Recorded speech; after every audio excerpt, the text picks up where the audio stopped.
Memorándum. Memorándum es una palabra latina que significa cosa que debe recordarse.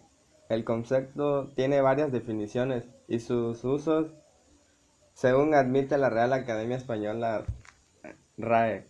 Memorándum es, en su aceptación básica, un informe donde se expone algo que debe ser tenido en cuenta para un determinado asunto o acción.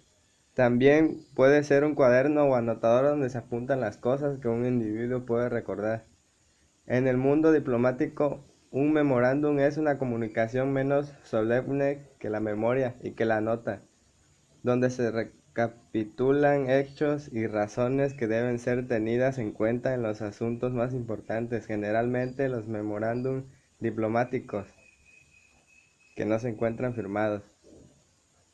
Por último, la RAE también aclara que un memorándum puede referirse a una nota que se envía por mano a una persona dentro de una misma institución u oficina, o incluso un resguardo bancario. Aunque la palabra correcta es memorándum, en la actualidad suele cambiarse por memorando, una derivación del plural del vocablo original memoranda. Por otra parte, el término memorándum es usado muchas veces como sinónimo de oficio.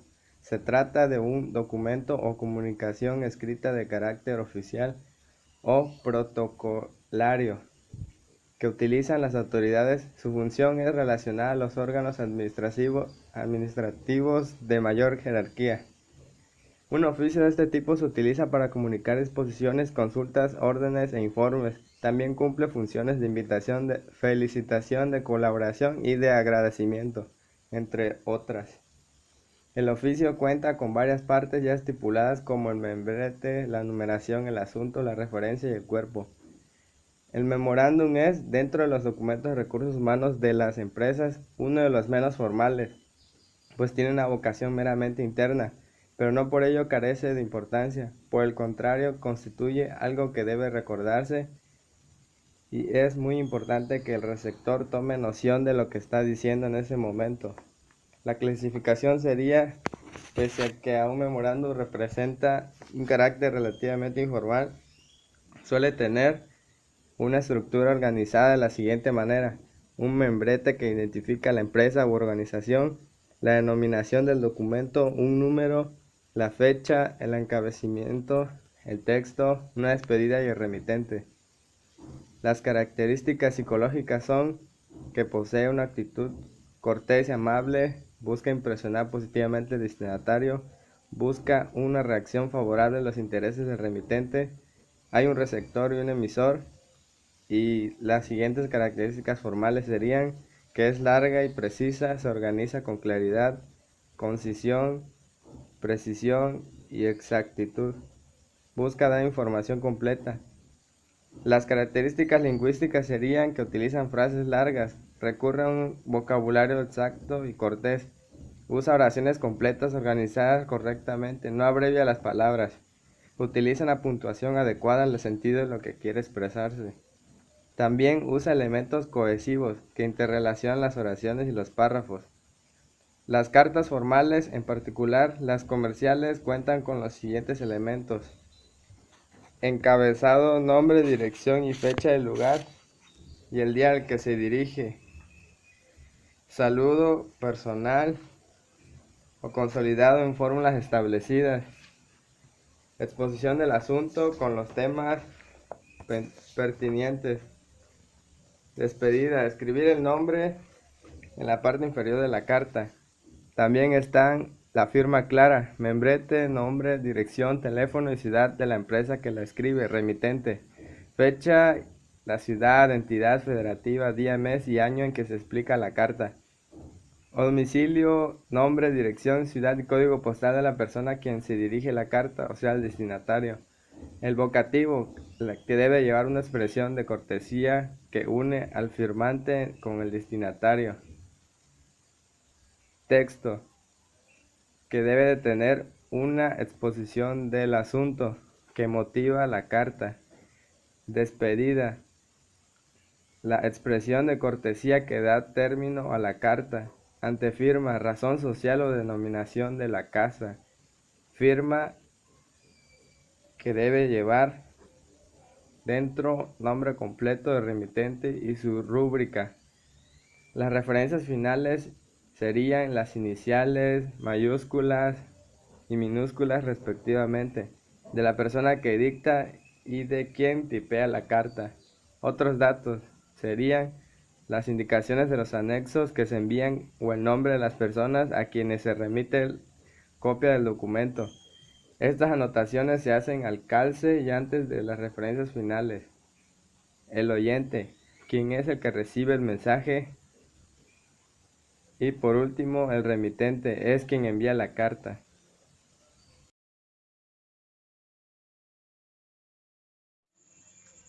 Definición circular. Una definición circular es una definición que supone una comprensión anterior del término que es definido.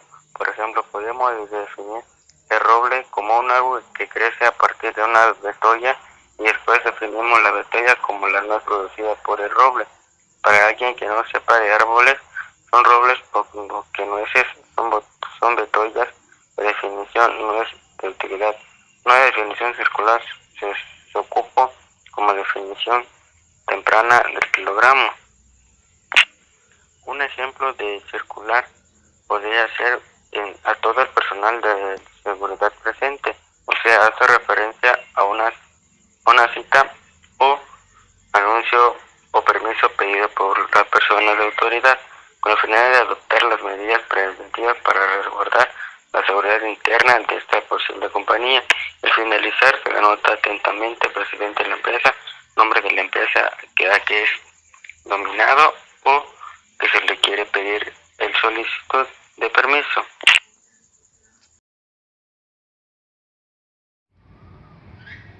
Oficio. El oficio es un tipo de documento que sirve para comunicar disposiciones, consultas, órdenes, informes o también para llevar a cabo gestiones de acuerdos, de invitación, de felicitación, de colaboración, de agradecimientos, etc.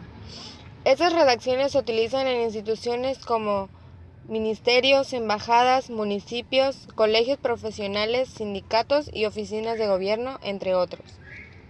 Existen varios tipos, en ellos está el oficio múltiple, lo cual es un documento que se usa cuando un mismo tema o texto va dirigido a más de un destinatario, y por esta razón las instituciones o dependencias incluyen el número de oficio, dejando puntos suspensivos para escribir el nombre y el cargo del destinatario, para especificarlo cuando el caso lo requiera. Esto sirve además para agilizar el proceso que dure la documentación.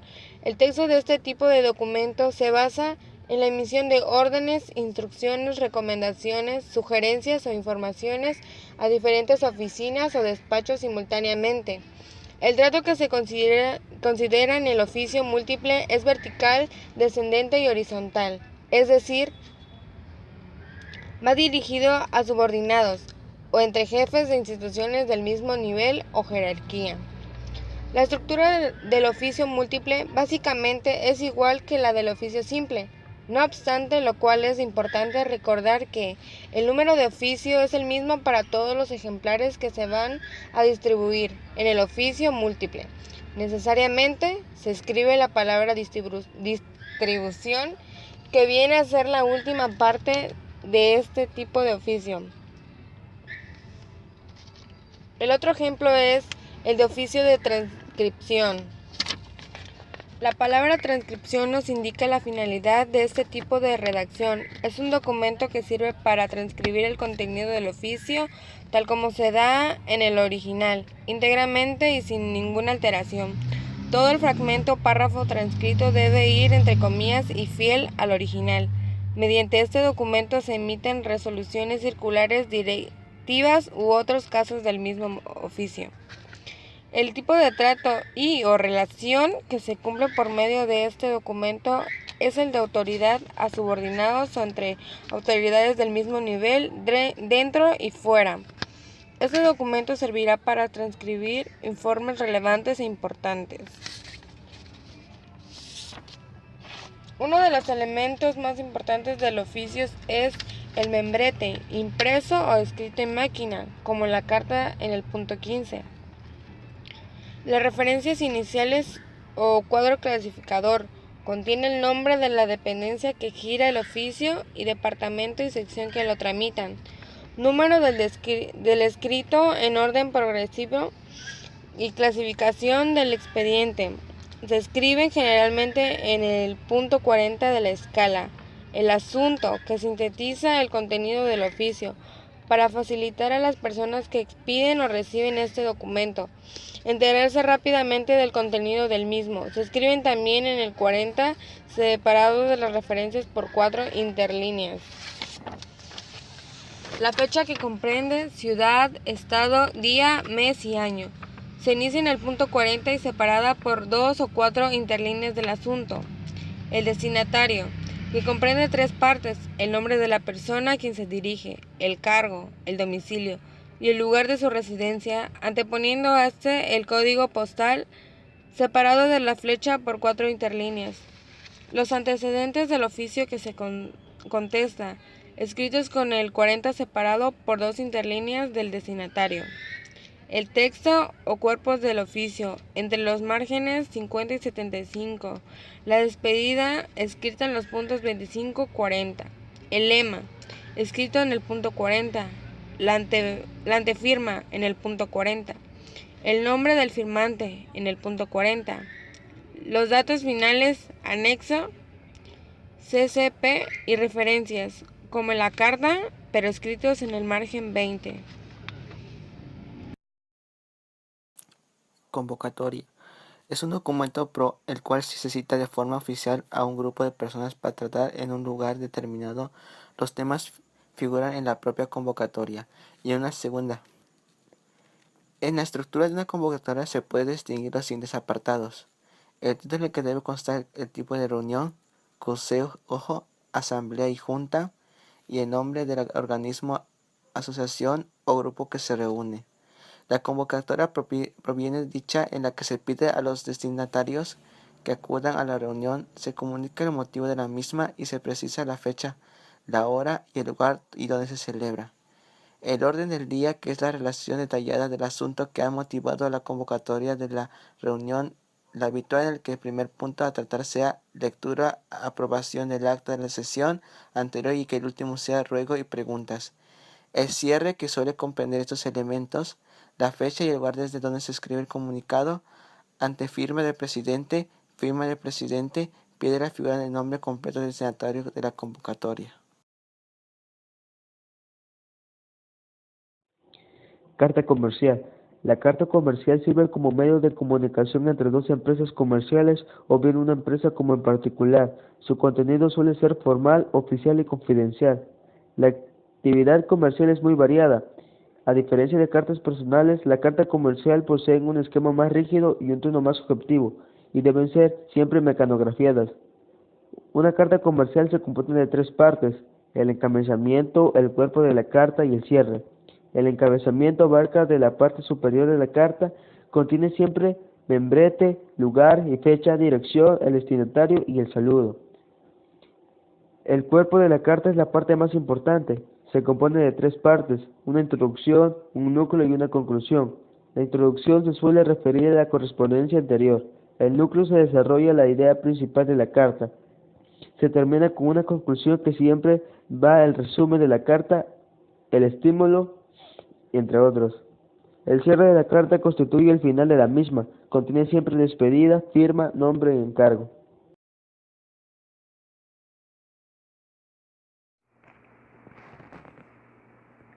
Solicitud de empleo. Una solicitud de empleo es el documento por medio del cual un aspirante se postula a un puesto de trabajo en una empresa. Como tal, puede presentarse de 2 formas: como un formulario de postulación estándar suministrado por el Departamento de Recursos Humanos de la empresa, o como una carta de postulación.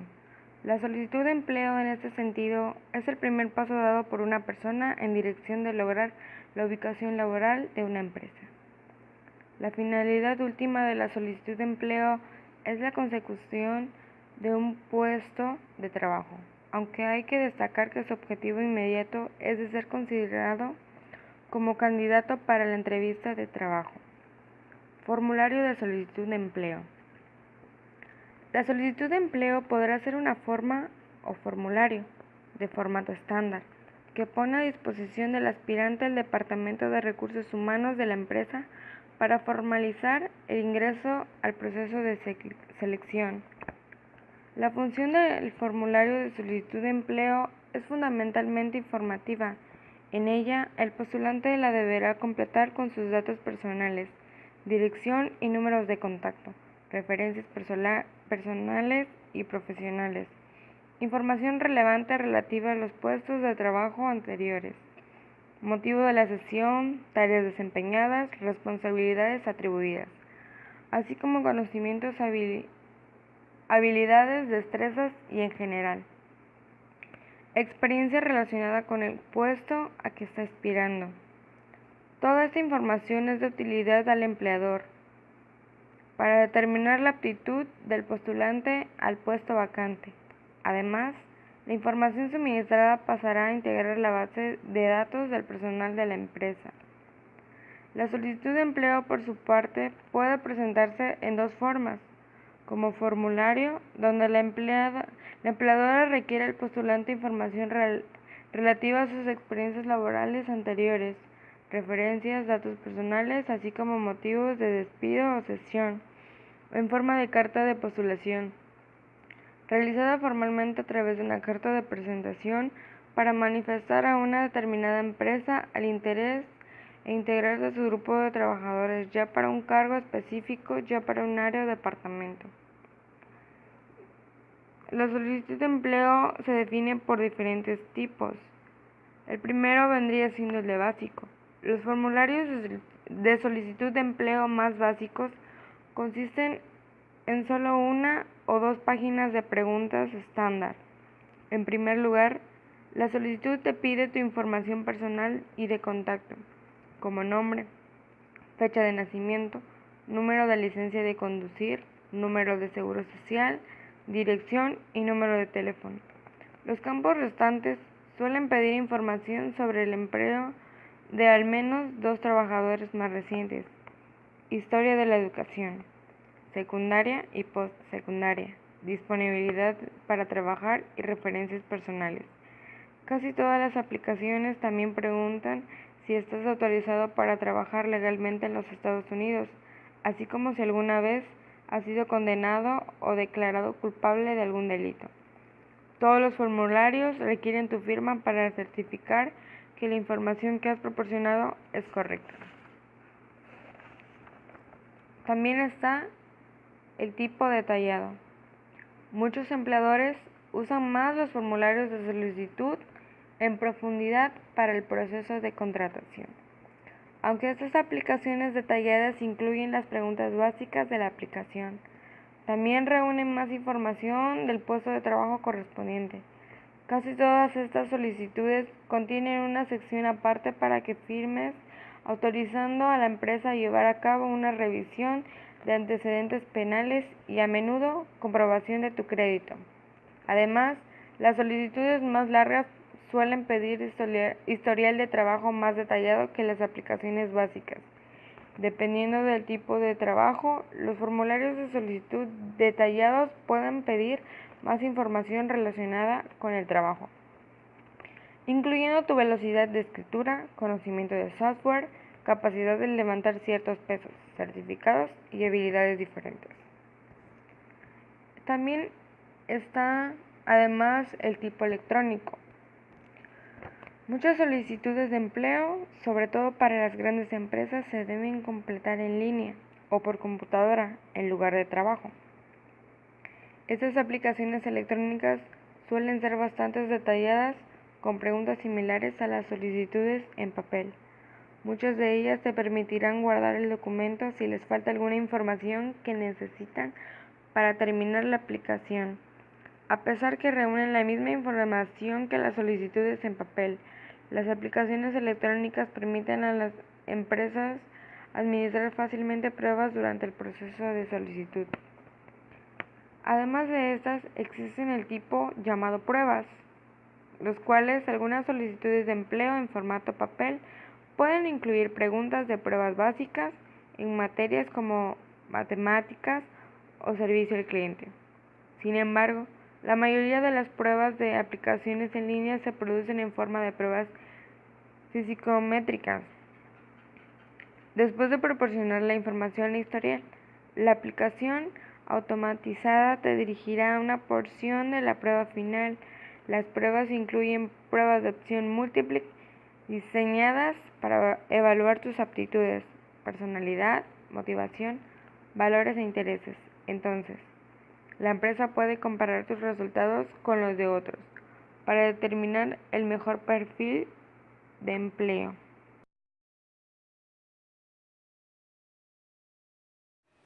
Curriculum vitae. Un currículum vitae, también simplificado C.V. o currículum, es el documento de presentación de habilidades, formación y vida laboral con el fin de optar a un puesto de trabajo. Este término suele aplicarse a la búsqueda de empleo.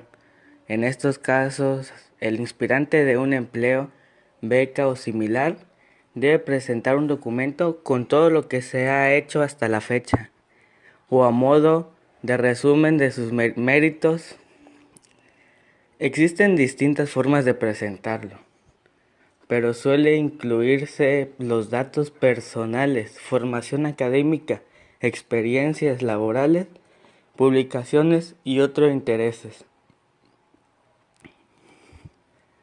como puede ser idiomas, habilidades o competencias, siempre relacionadas con el puesto al que vaya a optar. Dependiendo del modo en que organicemos la información, el currículum puede ser 4 tipos. Cronológico, que en ese modelo se ordenan los datos desde el primer empleo o el más antiguo. Inverso. El modo inverso pues destaca las experiencias laborales. Funcional. Los datos se ordenan por bloques matemáticos. Temáticos, perdón. Es el más recomendable si la experiencia es muy dispersa o no hemos trabajado durante un tiempo. Y también por proyectos, pues el currículum destaca los proyectos del aspirante y las competencias que han adquirido, siempre y cuando estén relacionadas con la oferta de empleo. En algunos casos se pueden hablar de currículum combinado o mixto, en el que se combina distintas estructuras para destacar los aspectos más positivos. El modelo es el más difícil de armar, aún sí puede ser útil para personas que llevan mucho tiempo trabajando en una carrera y han logrado varios objetivos. Dado que se busca llamar la atención a primera vista, se recomienda adaptarlo a cada puesto de trabajo. El texto debe ser claro, breve y preciso, sin exageraciones ni falsedades. Tampoco deberán cometerse errores ortográficos. La fotografía es opcional, depende de cada empleado, aunque algunos la piden para conocer mejor al aspirante o puestos de cara al público. Otros la rechazan para no verse influidos por cuestiones ajenas a los méritos laborales. Normalmente incluyen datos personales, formación, información adicional que viene relacionada con el puesto, objetivos, y el objetivo pues ya es opcional de cada persona. Pues en la mayoría de países el tamaño del currículum no excede de un folio. Algunos incluyen una carta de motivación o de presentación en la que explican las razones por las que han solicitado el puesto y creen que encajan mejor. Y o una carta de recomendación por la otra persona, generalmente un anterior empleado.